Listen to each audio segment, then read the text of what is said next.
আসসালামু আলাইকুম রহমতুল্লাহ। Hello everyone, সকলে কেমন আছেন? আর একটু ব্লগ ভিডিও নিয়ে আপনাদের সামনে আসলাম। তো আজকে আমার গন্তব্য ছিল একটু বগুড়া যাব। সকাল সকাল বাসা থেকে বেরোলাম। তো বাড়ি থেকে বের হওয়ার সময় গাড়ি পাইতেছিলাম না। একটুখানি রাস্তা হেঁটে যাওয়া যায়, বাইক নিয়ে আর যায়নি। তো রাস্তাটা হেঁটে চালানদের ব্রিজের ওখানে দাঁড়াইলাম অটোর জন্য। তো থাকতে থাকতে অবশেষে অটো পেয়ে গেলাম এবং অটোতে করে ডাইরেক্ট অটোটা পলাশবাড়ি যায় আমাকে নিয়ে। তো উনি পলাশবাড়ি যাবে। তো যাই হোক, সেই অটোতে করে পলাশবাড়ি গেলাম এবং যাওয়ার পর একটা বাস যাওয়ার সাথে সাথে পাইলাম এবং বাসটাতে উঠে গেলাম। খুব একটু তাড়াতাড়ি আমার তাড়া আছে, আবার ব্যাক করতে হবে। যাই হোক, যাওয়ার সময় ভিডিও করে নিলাম, পাশের দৃশ্যগুলো ভালো লাগতেছিল এবং নামলাম মাটিডালি বিমান মোড়ে। আমার পিছনে যে বিমানটা দেখছেন, এটা না কখনো উঠছে আর না এখানে কখনো মাটির ডালি দেখতে পাইছি। মানে কেন যে মাটির ডালি বিমান মোড় হলো, এটা আসলে আদৌ আমি এখন পর্যন্ত জানতে পারি নাই। আপনারা কেউ জানে থাকলে জানাবেন, নাকি এই বিমানটাকে কখনো উঠতে দেখছেন, দেখলে জানাবেন। যাই হোক, সেদিকে আমার লক্ষ্য নয়।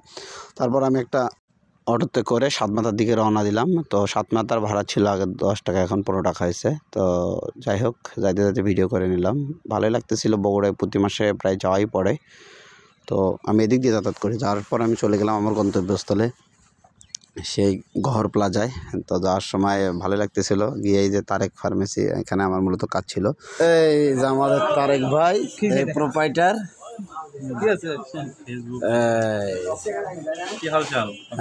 আচ্ছা, हमको हालचाल अच्छे बहुत। তো তারপর তারেক ভাই বলল, ঠিক আছে বসেন, একটু ওয়েট করেন। ওনার সাথে একটা কাজ ছিল।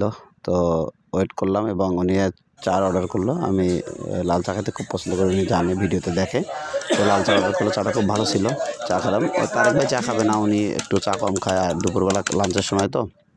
তো যাই হোক, চা খাওয়া শেষে, কাজ শেষে আমি এখন আবার সাতমাথায় আসলাম, যে এখন অটোতে করে চলে যাব। এরই মধ্যে আমাদের এক বড় ভাই মুসা ভাইয়ের সাথে আমার হুট করে দেখা হয়ে গেল। তো মুসা ভাই আমাকে ছাড়বে না, লাঞ্চ করাবে। আমি বলছি না, লাঞ্চ করবো না, করছি। তারপরে উনি চার অফার করলো। এখন না খায় তো উপায় নেই, যদিও আমি একটু আগে একটা চা খাইছি। এখন তারপরেও বড় ভাই জোর করলো। তো যাই হোক, চাটা খাইলাম। খাওয়ার সময় সাথে গল্প করে আমাদের আরেক কলিগ মুন্না ভাই, স্কোয়ারের কলিগ, আমরা যখন বগুড়াতে ছিলাম একসাথে কাজ করতাম মেডিকেল বেজে এবং পপুলার বেজে।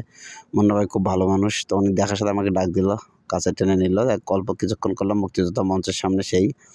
তো যাই হোক, এখানে আমি আগে গান শুনতাম। যাই হোক, সব শেষে এখন চলে যাব। যাওয়ার সময় ভাবলাম যে বগুড়া এসছি, এশিয়া সুইটসে মিষ্টি নেব না, এটা হয়। তারপর ঢুকে গেলাম। ঢোকার পর আমি দইয়ের অর্ডার করলাম। মিষ্টি এভাবে খায় না, একটা দই নিলাম। তো অর্ডার করার পর দইটা মোটামুটি নেওয়া হইলো। এই যে দইয়ের র্যাক, এখানে খুব ভালো মানের দই পাওয়া যায়। বগুড়ার বিখ্যাত এশিয়ার দই মিষ্টি যারা না খাইছে তারা উত্তরবঙ্গে থাকছে কিনা আমি যা সন্দেহ আছে। যাই হোক, আমার অর্ডারের দই আমি পেয়ে গেলাম এবং নিয়ে রওনা দেবো এখন যাওয়ার উদ্দেশ্যে। আবার একটা অটোতে করে উঠলাম। তো ঘুরে ফিরে সেই মাটিডালি বিমানবন্দর। আমি মূলত এই রুট দিয়ে যাতায়াত করি, এটা আমার কাছে খুব কমফোর্টেবল মনে হয়। আর ট্রেন জার্নিও আমার কাছে ভালো লাগে না, আমার কাছে কেন জানি বাসই ভালো লাগে। আমি বাস লাভার বলতে পারেন। যাই হোক, সেই অটোতে করে গিয়ে আবার ওই মাটিডালি মোড়, মাটিডালি গিয়ে দেখলাম একটা গাইবান্ধার লোকাল বাস যাচ্ছে, ঢাকা থেকে গাইবান্ধা, ঋতু নাকি যেন নাম ছিল। জায়গায় আমি ওটাতে উঠলাম। উঠে যাওয়ার সময় আরেকটা ভিডিও নিলাম। যাই হোক, খুব দ্রুতই পৌঁছে গেছিলাম। আজকের ব্লগ ভিডিওটা এই পর্যন্তই। সকলে ভালো থাকবেন, ইনশাল্লাহ নেক্সট ভিডিওতে আবারও দেখা হবে। আসসালামু আলাইকুম রহমতুল্লাহ, আল্লাহ হাফেজ।